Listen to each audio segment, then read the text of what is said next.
When it comes to NPCs in Elden Ring's DLC, there's a lot of them, but you've really got to hand it to one guy, the Matting Hand. The Abyssal Woods are so scary, not even Torrent will go there. But despite how empty they are, there's just a guy walking around, doing karate. But is he hiding out in the woods because he couldn't hack it anywhere else? Or is Consort Radahn lucky this man has hidden himself away? I guess there's only one way to find out. We've got to grab that hand and give it a fair shake. Join the Patreon to support the channel. It's the best place to do it. Follow us on Twitch to watch these runs live. Check out Tulok Time to see a little Marvel Rivals action. Check out Tulok the Cardbrarian if you want to see us put together some Magic the Gathering decks. And check out Tulok the Barbarian if you want to see my D&D 5e homebrew. Thanks to Beth for being the executive producer of this episode. Now let's get started with Madden 2025.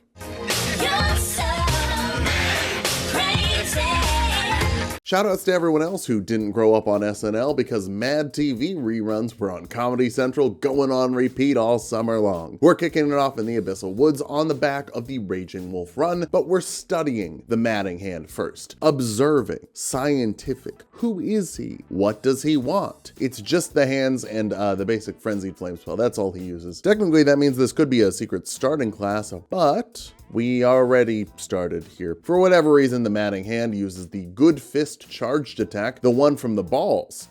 Wow! What do you know? Now, they still require intelligence, faith, strength, and dexterity because it's frenzy stuff. Neat. We gotta get dressed up with the Grave Feather set. Not totally sure why the Mad Hand Man is dressing up like a Deathrite bird. Seems weird. Also, for some reason, there's 2 sets of shirts for this set. Hey, why? Why? Okay, max out the hand, then check in with the Moon Mother for the respec. Now we can grab the rest of the stuff as the Handman. First, Sauron Tower. I'm grabbing the Howl of Shabibi, even if Matting Hand doesn't use it, because obviously he just uses it before we show up. Then we gotta go grab our grapes, first from Edgar. What an idiot. Quick little test on the Putrid Avatar for damage. Seems pretty good. Then take on Anastia for the Sombra Stone. Hit her with the Handshake. Yeah, the Ash of War is a handshake. Hey, John Man, how you doing? Nice to meet you. It only works on humanoid enemies because it's frenzy based. If it doesn't frenzy, it doesn't really do anything. Then we goofed up because apparently if you kill Arena before you grab her letter, she doesn't become Hyetta, so no frenzy seal from the base playthrough. You're a moron! Celestial Dew does not fix it. No amount of gamer juice can unring that bell. But there is one more thing we need from the DLC, the Frenzy Talisman. And for that, we have to parry the Winter Lantern. Lord knows, I'm a master of parrying. First try. First try. First try.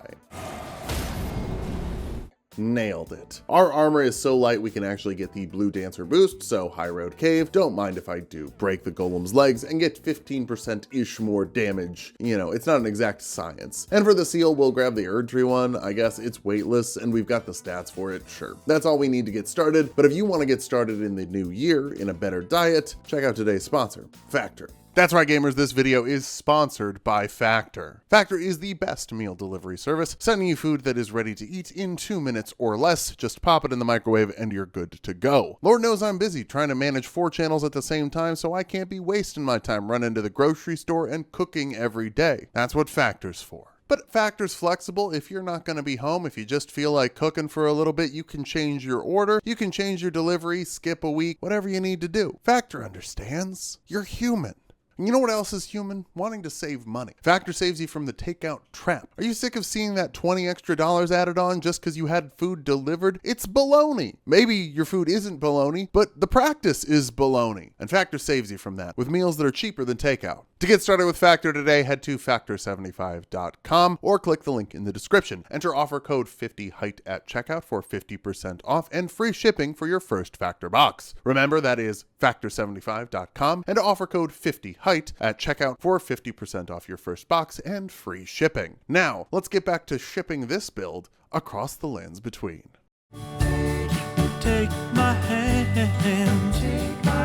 So, Howl of Shabibi gives us plus 25% damage buff, but also makes us take 30% more damage. Not a problem early game, it just makes us shred through the grafted Scion. It also stacks with the Frenzy Talisman for another 20% boost, and the Blue Dancer Charm. This is honestly like one of those scripted one-shot builds. Except against Morgot, we don't get our one-shots. Look, it goes well, don't get me wrong, but with all the buffs we're stacking, 2 charged attack boosts from the Talisman and the Physic, the Madness boost, Blue Dancer boost, Howl of Shabibi, it just seems like we should be doing more damage. Against Godric, we almost die. Like, the low damage resistance is no joke. Okay, but remember how spread out our stat requirements are? We need Godric's Great Rune. Plus 5 to every stat means 20 more points into our damage. That is a huge buff. Testing it against Morog, it's hard to say. The damage is good. It's just with how limited our reach is, I wish we had way more damage to compensate. Red Wolf goes down in 3 punches, that's pretty cool. Can Moongram parry a handshake? No, because it's the best way to assert dominance. God, I really hope we leave handshakes behind, because that's the worst part of being a dude. Every dude you meet in a professional setting feels the need to prove they have a definitely normal-sized dick by crushing your hand when you meet them. Congrats, you can squeeze a hand really hard? You must be Mr. Business and Mr. Normal Penis. I don't know when to howl for Renala, so we just kind of hit her. It doesn't go super fast. Pretty standard dodge, jump in, get a few hits strategy. Oh, speaking of jump, the feathers do give us a jump attack boost. It's not bad, it's just on water, so the fire damage gets nerfed the whole time. Also, it's hard to say how the damage is because it's Renala. I don't think she's killed me in like 2 years. So now we're gonna do the arena quest again, but this time, don't murder her until you get the letter. Then you can murder her. Patience. Proceed to grape delivery duty. Y'all, Corey made such an amazing animation for the Vike video. It's the duck song. I think we should put it in every time we do this, but I'll just plug it and say, hey, here's the thumbnail. Go watch that video. It's fun. Then we get to imagine John Mattinghand in Fort Height. You see, when you land at Tomato Town, that's where the other people are gonna land, and you wanna be the last one standing, so it's important that you get them before they get to you. That's the idea in the Battle Royale. Terrible, John Madden. Absolutely terrible. Didn't practice. Who cares? Grail gets punched because it's worth a bunch of runes and we need money. Future Avatar gets punched and that looked fun. That was good damage. That was really good damage. I fully howled up, but good lord. That's an NG plus Dragon Barrel boss. Oh my. I get to fight Vike again. He's immune to frenzy because even the NPCs are immune to frenzy sometimes. Like, you couldn't just make it do like a big chunk and then lower the enemy damage like Frostbite, but making their damage lower instead of their defenses. Whatever. Time to party till we go mad, and it doesn't really matter that we howled up if none of our hits land. Here's the problem. When you watch the no-hit or one-shot runners, they know where to stand to make the fists land, and I don't. I just think stupidly, I might add, that if I am pushing into the boss with all of my being and I cannot get closer, it should take damage when I attack it. Wrong! At least the Mimic can get the funny handshake. Hi, John Mad, nice to meet you. Moose runs away, we chase it down and punch it. Very uneventful Moose fight. I was a little worried we'd get stumped again, but jumping helps, and the feathers help our jumping. Now, would they help us carry a manor? No, you'd have to be real mad to even try that. The damage resistance is an issue. With the Ghost Loretta, we almost die. I might have to stop going for Shabibi. Like, let's say hypothetically I didn't use the howl. Logically, that would mean that it is a fact that we would take less damage. Hopefully Ronnie doesn't marry Shabibi. She deserves someone who can give her that wet ass empiracy. Speaking of wet things, the Lake of Rot. It's not dry, nor is Astel's boss room, which means the fire does less damage. We recently dodged the gravity suck, so I was hoping I could do it again. Nah. Greedy. He really just wants to do the bongo moves you can't really punish. We do get a stance break and almost kill him before the meteors don't quite get there. Stupid water. You made me look bad. A lot of wet arenas right now. It's the Valiant Gargoyles with the fists. And hey, you know what makes me mad? Why aren't these karate weapons? They added karate. I still haven't gotten to do a karate run. What if I like karate? I don't think I will. I don't much like the fist weapons, even with the good charged heavy. Like, sure, the stance pressure and the damage is good, but can I introduce you to my friend, the Great Hammer? It's like all of that, but it's 3 feet long. Enough stumpy swings get us chopped up by by the gargoyles for the first L of the run. We aren't in Lindell yet. I guess you need an L to get to Lindell. Technically, you need 3 of them. Second try, we get poisoned before the first one dies. That's great. Love the poison floor. It's not all that bad. Our armor sucks, so the actual danger is the attacks. Via's champs don't get frenzied. Not because they're immune. They're not. Their resistances are just high enough that the matting hands can't matting them. They only have 55 build up for hit, and it scales with nothing. This sucks. We finally get the frenzy right at the end, as if they wanted to let me know, yeah, that should have gone better. The frenzy only works on humans, and it's not even good on humans. This is worthless. Oh well, we've got a job to do, and that's beating Radahn and getting the Elden Beast off that pillar. Let's go beat the Elden Beast off that pillar. Working 9 to 5, what a way to make a living. Godfrey, Shade, and now that's what a scripted fight should look like. Maybe, kinda. No idea. Probably not. I forgot to hot swap 6 other talismans before we start the fight. Morgot's gonna get the full roaring combo, and this is what a no-hit fight looks like. As in, we don't hit him, we just died. First time dying to Morgot in a while. Yikes. It's not totally on the kid, I rolled poorly, but we gotta do all this buffing to make the damage look good, and then the damage doesn't even look that good. Maybe it's just not good, you know? I don't think anyone will actually come in and defend these hands, so yeah, no, it's just bad. I think I'm safe to say this is bad. It's a bad run using bad stuff. We're gonna do bad. You know what else is bad? The sewer. But we have to go there to get the frenzy seal, and oh my god, we could have skipped the gargoyles. Yeah, we have to beat Sewer Moog anyway to get the frenzy seal, so gargoyles were an extra boss. You're the worst. Well, time for a sneak peek of how Moog will go. We're already struggling to do good damage. Surely having half of our damage 80% resisted should help. Yeah, that means total, mathematically, 45% of our damage is just shut off. We're basically hitting a shuckle with Pound and hoping we can take him down. Except at least Pound is 100% accurate. And our fists are so stumpy, we can't hit giant blood Satan consistently. Big target, little weapons. We could fit 1,000,000 of our little fists into Moog and it would be fine. He's spraying plenty of lube everywhere. He keeps throwing it on the ground. We make it out alive, but this is the easy Moog, especially if you don't have a status effect. And let's be honest, no we don't. We don't. Frenzy isn't a real status effect. It's a shit gimmick for NPCs and it doesn't even work on all the NPCs. Real Moog can be status, so if you've got one, it's a bonus, but yeah. Frenzy isn't a real status. It's called Madness because you'd have to be crazy to use it. At least we make the platforming challenge.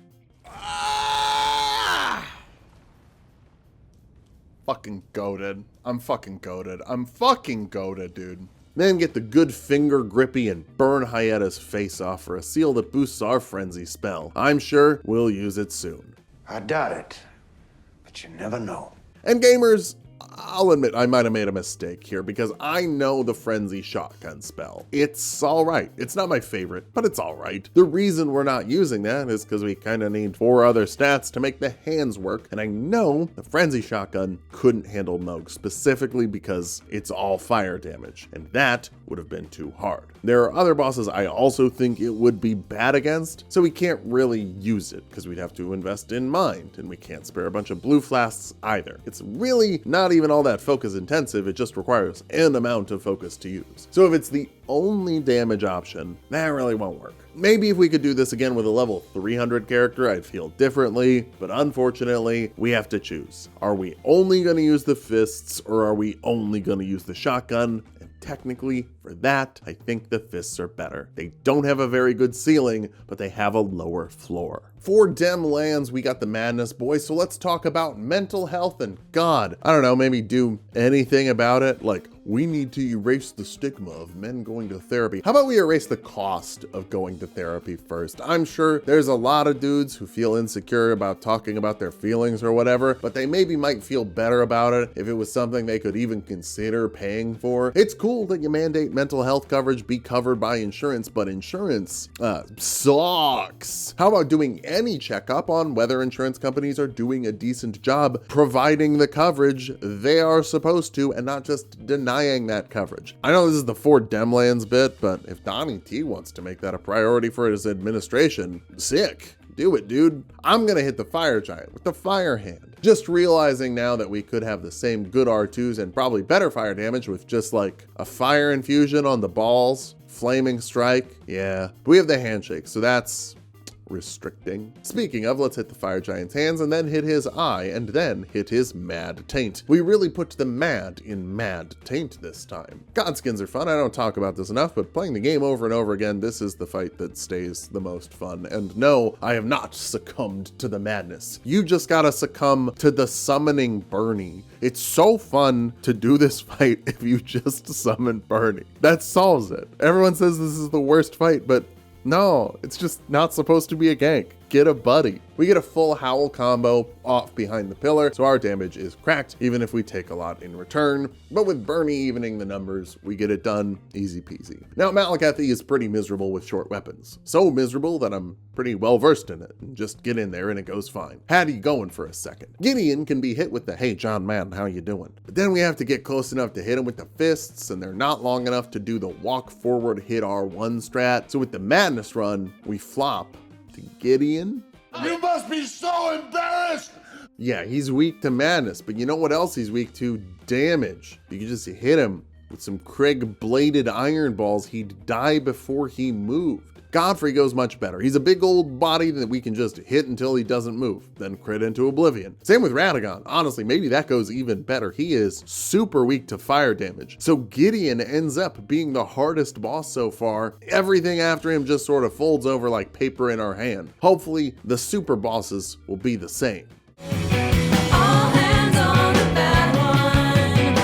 Oh, Plasty, you sure fell down fast, but then where'd my health go? Away, because I howled. No howling. Howling is for when you're gonna no-hit, and we're gonna get hit regularly. Also, nothing wrong with no-hit or one-shot builds. I guess I need to clarify, it's mostly a skill issue on my end. I've explained it before, but this is the internet. If you don't explain your every intention in exhausting detail every time you make a statement, people will take it out of context and make you the villain. So yeah, I don't want to get to the no-hit level, because the game's already kind of boring for me, and that would just make it more boring. I'd almost rather have a bad run like this than an easy run. At least we get to think a little bit while I'm at work. And if you believe that, let's see how I feel when I get to Malenia. This is where I realized we forgot Rykard and like, okay, yeah, we beat the Noble pretty fast and funny. 2 charged attacks break its stance, which means we can just chain together crits for the win. Maybe one-shotting would be fun. You know what the real barrier is? Farming perfumes. That's it. That sounds annoying. That's my biggest barrier, if I'm being honest. Rykard gets Serpent Huntered, except it's not even that simple. I tried to Frenzy Boost. That just made us get fully one-shot by the Earthquake while blocking. Maybe the guard broke, but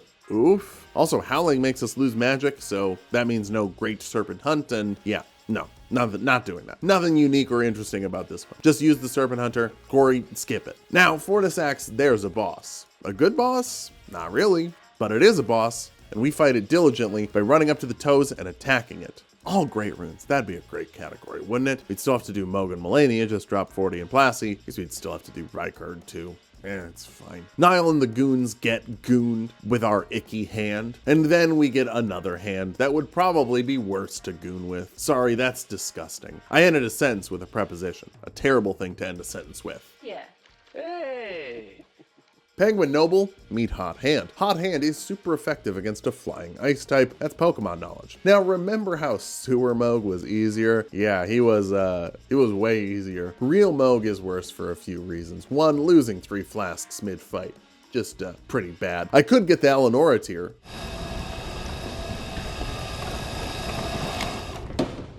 How about new? But yeah, that's always rough. The damage is also higher, he has more base health, and he heals up. Sewer Moog had us on our last flask, and we have not gotten any better since then. Yeah, funny thing about scaling in 4 stats, for it to be properly balanced, the scaling has to be dog shit in all 4 stats, which means it's always dog shit forever, and never becomes good. We're also mostly invested in Faith, in case we wanted to use spells. Like that's ever gonna happen.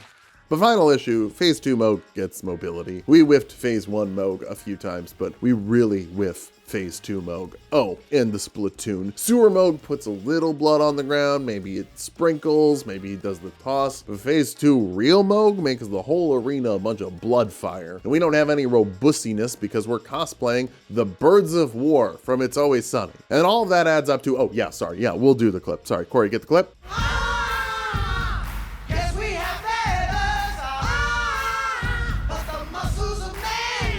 Anyway, all of that adds up to a much worse fight for us in the sewer version was already bad.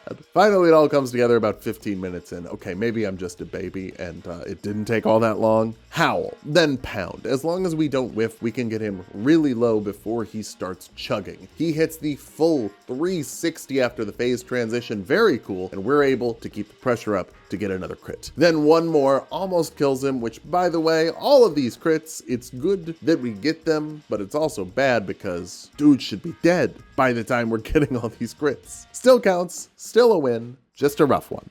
Loretta 2, Horsey Boogaloo, takes a lot of hot punishment until we're able to just beat that horse's meat with our bare hands. Obviously, that went fine. Malenia is the mystery. On one hand, we have fire damage. On the other hand, it's short. Fighting her with fists sucks. Getting in against the sword is incredibly frustrating. Even with the defense drop from Howl, our armor is dog shit, so we cannot take a lot of hits from someone who hits very fast. The plan is to save our physic with the stance pressure and fire boost here for phase 2. That way we can Howl while she's in the onion and then script her with a fast stance break. When we make it to phase 2, that doesn't work. She still has too much health, and 2 fully charged fist attacks do not break her down. Also, the Howl takes so long that you can't actually get it off and drink the physic with a full punish, or if you can, the window is very tight. Quickly, we run out of rune arcs, lowering our damage by quite a bit. Frenzied Burst would be great for phase 1. It knocks her on her ass and you just back up and snipe, but Mattinghand doesn't use that. The shotgun doesn't come out fast enough or have enough range. You kind of need one of those for the spell to work against her. Unendurable Frenzy can fully cheese her after the onion. Matting doesn't use that spell either. I'm aware that we put Howl on and technically he doesn't use that, but that's just a buff. I feel more okay using it. Also, I don't know. The rules don't matter, guys. Like,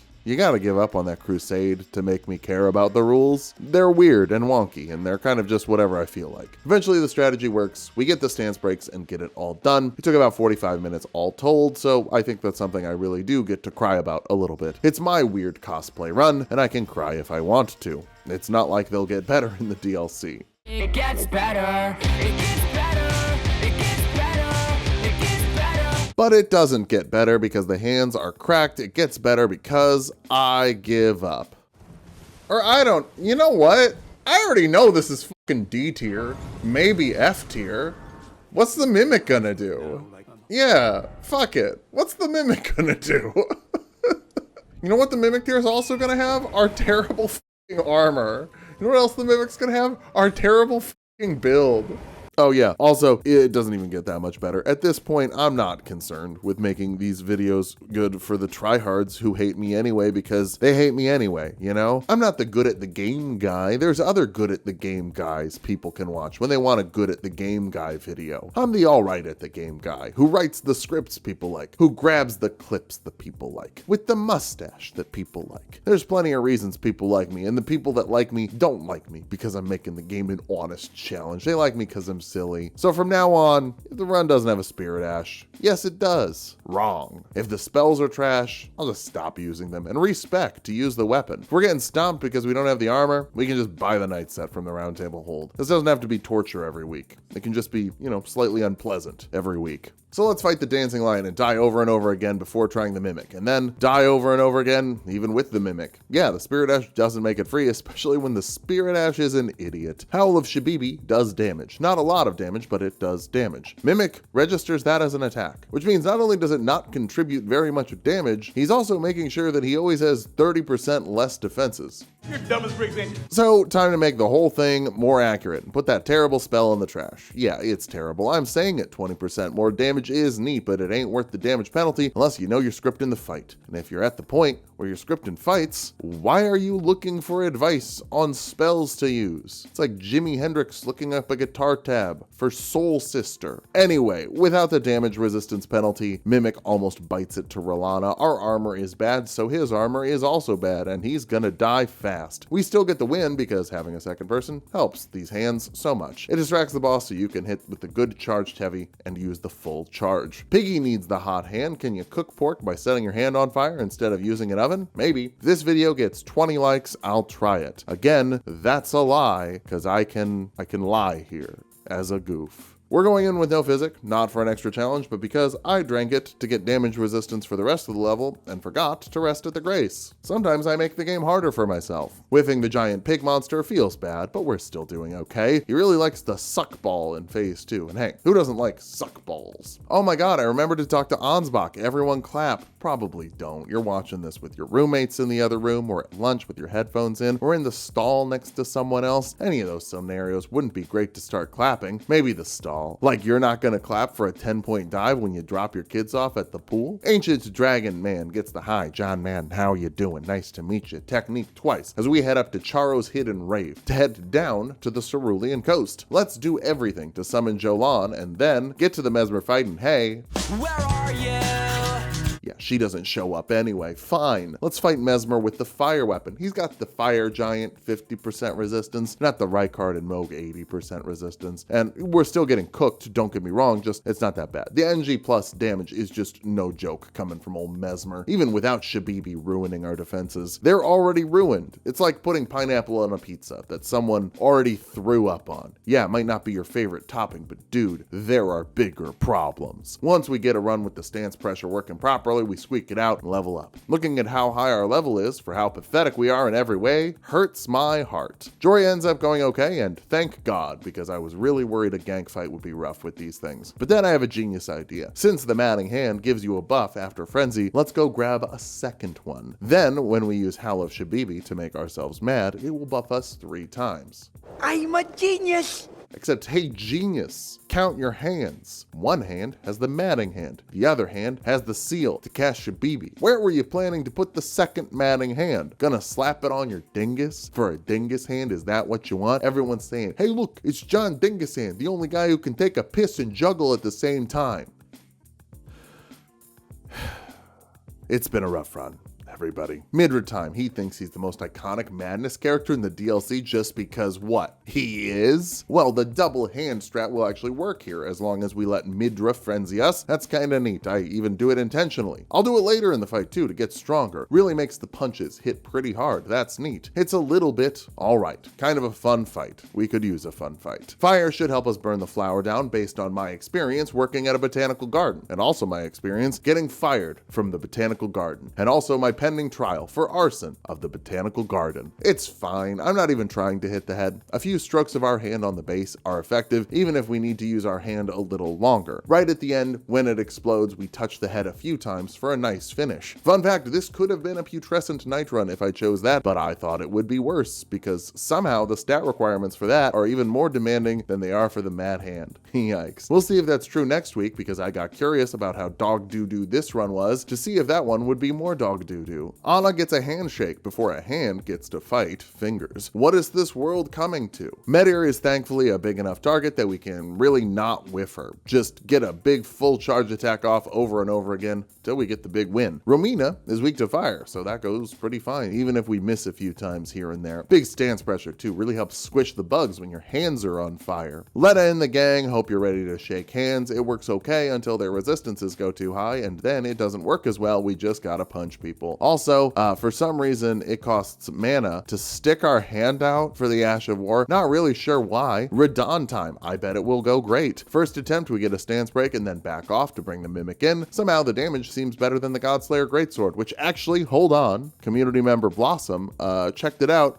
The reason that the Godslayer Greatsword felt worse than the Malekith sword or the Blithe sword is because, and drumroll for this, it's worse. It is. It's got like 150 less AR, which is about 10 to 15%. Considering Shadow Tree multiplies your existing AR, like it's a percentage-based thing. Yeah, that's why the Godslayer Greatsword fell off. A lot of people said that it was because Black Flame got nerfed in the DLC. No. The only Black Flame thing on the Black Flame sword is the Ash of War. The regular hits shouldn't have been nerfed, but the reason that they felt nerfed is because, well, they're just worse. They're just frankly worse than the Malekith sword and the Blithe sword, which was compared because those are the dog sword things. Anyway, we're getting stance breaks, actually moving the bar, finding openings, and then dying. Just a little dying. Attempt 2, it goes even better. We got Ansbach here to help pull focus, drop the Mimic during the stance break, and then after phase 2 starts, get another stance break super fast. They're coming pretty fast in our hands. Almost bite it, but Ansbach takes the aggro for the first time in his damn life. One more big crit. That is a second try win against Consort Radahn. Mimic definitely helped, but it only lasted for like the middle third of the fight. By the time the stage exploded, he was dead. I think the Godslayer Greatsword just really does fall off that hard, guys. Finally, since we haven't used the shotgun, we're going to use it on the Jagged Peak Drakes as much as we can. The other dragon is so annoying this time, he finally dies, and